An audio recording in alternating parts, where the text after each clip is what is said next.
আসসালামু আলাইকুম। আলিস আল ইসলাম প্রিমিয়ার লিগের প্রথম ম্যাচে ৬ ওভার বল করে ২২ রান দিয়ে ৪টা উইকেট পেয়েছেন। অন্যদিকে আরেক খেলায় মোহাম্মদ রুবেল, তিনিও একজন মিস্ট্রি স্পিনার। আপনারা গত বিপিএলে তাকে দেখেছেন, রাজশাহী ফ্র্যাঞ্চাইজির হয়ে খেলেছেন। তিনিও ম্যান অফ দ্য ম্যাচ হয়েছেন। অর্থাৎ একটা বিষয় উল্লেখযোগ্য, সেটা হচ্ছে দুই ম্যাচে দুইজন মিস্ট্রি স্পিনার তারা কিন্তু আধিপত্য বিরাজ করেছেন বা আধিপত্য বিস্তার করেছেন, এবং এর মাধ্যমে একটা বিষয় তো প্রতীয়মান যে মিস্ট্রি স্পিনাররা they are the game changers at white ball cricket. তবে দুঃখজনক হলেও সত্য যে আমাদের দেশে কিন্তু এই মিস্ট্রি স্পিনারদেরকে খুব বেশি প্রমোট করা হয় না, থ্যাঙ্কস টু আলিস আল ইসলাম, যিনি আসলে মূলত পথটা দেখিয়েছেন। এর পরবর্তী পর্যায়ে রুবেল, যদিও টপ সার্কিটে তার সুযোগ পাওয়াটাও একটা একটা মানে যেটাকে বলা হয় যে নর্মাল না। তিনি হয়তো বা প্রথমত বিপিএলে সুযোগই পান নাই, পরবর্তী সময়ে কোনো একটা কারণে তিনি বিপিএলে পরবর্তীতে সুযোগ পেয়েছেন বা ড্রাফটে তার নাম দেওয়া হয়েছে। এর আগে এনসিএলে he just played his part. এবং আমি যদি বলি তাহলে আমাদের ঢাকা প্রথম বিভাগ ক্রিকেট লিগে Rubel use to B the top wicket taker, এবং সেটাও একটা খুব উল্লেখযোগ্য বিষয় ছিল। সেগুলো ক্রিকেটের খোঁজ খবর সবাই খুব বেশি রাখে না, বাট অনফিল্ড তাদের জায়গা থেকে প্রমোট করার চেষ্টা করেছে। এবং ইটস গুড টু সি যে two mystery spinners are playing their part at Dhaka premier division cricket league. এবং আমার কাছে এটা খুব ব্যক্তিগতভাবে মনে হয় যে আমরা যদি এরকম মিস্ট্রি স্পিনারদেরকে আসলে প্রমোট না করি, একটা অন্তত কোনো না কোনোভাবে তো আসলে শুরু করতে হবে। সেটা যদি আমরা না করি তাহলে কিন্তু টপ সার্কিটের ক্রিকেটে আমরা ডমিনেট করতে পারবো না, কারণ ইন্টারন্যাশনাল লেভেল বা টপ সার্কিটের ক্রিকেট এখন অনেক বেশি মাত্রা সারপ্রাইজিং এলিমেন্টসের উপর ডিপেন্ডেন্ট হয়ে গেছে। কারণ যে পরিমাণ ব্যাটসম্যানরা তাদের শর্টস খেলেন, ব্যাটসম্যানরা যে পরিমাণ অ্যাকুরেট হয়েছেন, যে পরিমাণ ভিডিও অ্যানালাইসিস চলে, এবং ব্যাটসম্যানদের প্লেইং প্যাটার্ন যে পরিমাণ চেঞ্জ হয়েছে, ওই প্লেইং প্যাটার্নে আসলে আপনার মধ্যে যদি সারপ্রাইজিং এলিমেন্ট না থাকে, ইন্টারন্যাশনাল সার্কিটে আপনি ডমিনেট করতে পারবেন না। এবং আপনার দলে ওই রকম প্লেয়ার দরকার, তার ব্যাকআপও দরকার।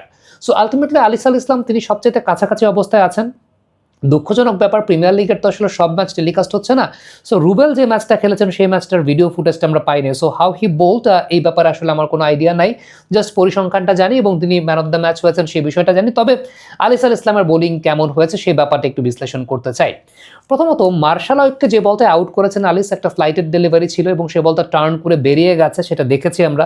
মার্শাল আইয়ুব ওই বলতে আউট হয়েছেন। আমি যদি এবার এটাকে একটু কম্পেয়ার করি, ইমরুল কায়েস একটা বলে ডিসিভড হয়েছেন, এবং Imrul Kayes just he was playing the wrong angle. Imrul Kayes বাহাতি ব্যাটসম্যান, তার ক্ষেত্রে বলটা বেরিয়ে গেছে। এখন দেখেন, Imrul Kayes was expecting the ball to come towards him, তার দিকে আসবে, বাট বলটা বেরিয়ে গেছে।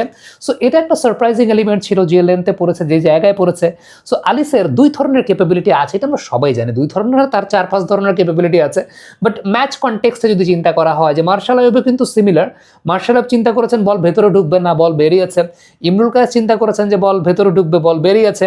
So these are the surprising elements. একজন বোলার যদি একই জায়গায় বল পিচ করে দুদিকে বল মুভ করাতে পারেন, that is the capability of a bowler. এবং এই বিষয়টা খুব উল্লেখযোগ্য। ইভেন ওই যে মার্শাল আইয়ুবকে আউট করার আগে আমি যদি চিন্তা করি, তার প্রথম উইকেটটা যখন তিনি পেয়েছেন, তার আগের কনটেক্সটটা যদি চিন্তা করি, আগে আমরা দেখছিলাম যে বলের লেন্থটা একটু পেছনের দিকে। যে বলতে আউট করেছেন তৌফিক খান তুষারকে, সে বলতে বলের লেন্থটা সামনের দিকে, এবং just trying to play the sweep shots, he just miscued the shot. এবং মিসকিউড কেন করেছেন? কারণ he was not anticipating the length, এবং লেন্থটা তিনি চিন্তা করছিলেন যে প্রেডিক্টেড আলিস তো পেছনের দিকে করছেন, একটু পেছনের দিকে হয়তো হবে, কিন্তু সে বলতে সামনের লেন্থে এসেছে। এবং সেই সঙ্গে টার্নের বা ট্র্যাজেক্টরির যে একটা পরিবর্তন, আগের বলগুলো ফ্ল্যাটার ট্র্যাজেক্টরিতে করছিলেন, এই বলটা করেছেন ফ্লাইটের ট্র্যাজেক্টরিতে। So that was the deceiving factor for Alis Al Islam, যে ব্যাটসম্যানকে ডিসিভ করার অনেকগুলো ফ্যাক্টর তার মধ্যে আছে। ইমিডিয়েট আফটার এরপরে যখন মার্শাল আইয়ুবের উইকেটটা তিনি নিয়েছেন, ইমরুল কায়েসের সঙ্গে একটা বেশ ভালো ব্যাটল দেখছিলাম, যে একটা বল বেরিয়ে গেছে, এরপরে আবার আরেকটা বল ভেতরের দিকে ঢুকছিল। সো একই ব্যাটসম্যান একই ওভারে যখন আলিসকে খেলছেন, তিনি আসলে 4-5-6 রকমের চিন্তাভাবনা করতে হচ্ছে। প্রথমত তিনি কি ফ্লাইটেড করবেন না ফ্ল্যাটার করবেন, একটা ফ্লাইট করতে পারেন তো আরেকটা ফ্ল্যাটার করেন। বাবা, এত এনার্জি কই পাও? এই পাওয়ার চুমুকে অ্যাকশন। একই জোনে বল পিচ করছেন, কিন্তু একটা ফ্লাইটের একটা ফ্ল্যাটার। দ্বিতীয়ত বলের লেন্থের পরিবর্তন, কখনো সামনে করছেন, কখনো পিছে করছেন। তৃতীয়ত সবচেয়ে ইম্পর্টেন্ট যেটা, সেটা হচ্ছে দুই দিকেই বলকে মুভ করাতে পারেন, এবং হাতের রিস্ট স্পিডটা এত বেশি কুইক, এত বেশি প্রমিনেন্ট, যে ব্যাটারের জন্য আসলে ডিকোড করাটা অনেকাংশে ডিফিকাল্ট হয়ে যায়। So these are the bowlers, যারা আমার কাছে মনে হয় যে যাদের একটা বড় প্রমিজিং প্রসপেক্ট আছে, এই সমস্ত বোলারদেরকে প্রমোট করাটা আসলে খুব জরুরি একটা বিষয়। এবং ডেফিনেটলি এর আগে 50 ওভার্সের বিসিএলটা আলিস খেলতে চান নাই, বিকজ তার ফিটনেস কনসার্ন ছিল, ফিজিও বা বাংলাদেশ ক্রিকেট বোর্ডের যে মেডিকেল উইং আছে যেহেতু আলিসকে খুব ভালো মতো দেখছে, 50 ওভার্সের ক্রিকেটের জন্য আলিস কতটুকু প্রিপেয়ার্ড আছেন সেই ব্যাপার নিয়ে কথা হচ্ছিল। Now it's good to see যে 50 ওভার্সের ক্রিকেটে আলিসকে আমরা দেখতে পাচ্ছি, বাট আমার কাছে মনে হয় যে আলিসের কার্যকারিতার জায়গাটা সর্বপ্রথম আমাদের টেস্ট করা উচিত ইন দ্য T20 ইন্টারন্যাশনালস, এবং খুবই কাছাকাছি জায়গায় আছেন। আই হোপ অ্যান্ড প্রে যে আলিস তার ইনজুরির জায়গা থেকে অ্যাভয়েড করে নিজেকে টিকে রাখতে পারবেন, ফিটনেস নিয়ে কাজ করবেন। অন দ্য আদার হ্যান্ড আমার কাছে মনে হয় একটা সমৃদ্ধশালী পাইপলাইন যদি আমাদের ক্রিকেটে গ্রো করে, রুবেল ইজ দেয়ার, রুবেলও যদি সেই জায়গাটা নিজেকে ধরে রাখতে পারে এই ডিপিএলে, আমার কাছে মনে হয় যে আমাদের এই মিস্ট্রি স্পিনের জায়গাটা আসলে একটা সমৃদ্ধশালী জায়গা আছে। এবং আমার কাছে এটাও ব্যক্তিগতভাবে মনে হয় আফটার আলিস অ্যান্ড রুবেল আরও অনেক বোলাররাও আগ্রহী হবে এই টাইপের বোলিং করার জন্য, which is very much necessary for Bangladesh cricket. একজন স্পিনারের কথা আমি জানি, নাবিদ ফায়াজ অনেক, যেহেতু আমাদের দেশে মিস্ট্রি স্পিনারদেরকে ওইরকমভাবে চিন্তা করা হয় না বা প্রমোট করা হয় না, he is now playing corporate cricket, but he is a gem of a bowler. To be very honest, আমি তাকে দেখেছি, আমি তার অনেক বোলিং দেখেছি, সে আমার কাছেও বেশ কয়েকবার এসেছিল, but to be very honest আমাদের দেশে আসলে এইরকম বোলার হাজারে একটা কোনোভাবে ঢুকে যায় সার্কিটে। So he is playing corporate cricket, but I think he still has ইট।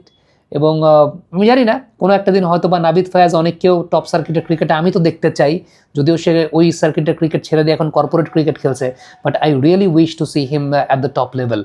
হাবিবুর রহমান সোহানও যেরকম কিন্তু কর্পোরেট ক্রিকেট খেলছিল, কর্পোরেট ক্রিকেট থেকেই পরবর্তী সময় ফার্স্ট ডিভিশনে যখন খেলেছে সেখান থেকেই পরবর্তী সময় বাকির ইতিহাস হয়েছে। সো আই রিয়েলি হোপ যে এই সার্কিটে আরও একজন মিস্ট্রি স্পিনার আসবে হু হ্যাজ দ্য ক্যাপাবিলিটি। আমি অন্তত ওর বোলিং নিয়ে আসলে খুবই আশাবাদী, বাট আমি জানি না যে ও এখন আসলে কোন জায়গায় আছে।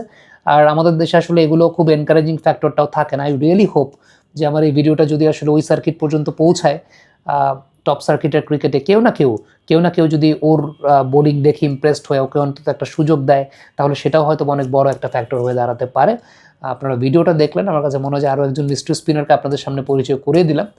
Let's hope for the best. Comment বক্সে আপনাদের মন্তব্য মতামত জানতে চাই, লিখে পাঠাবেন।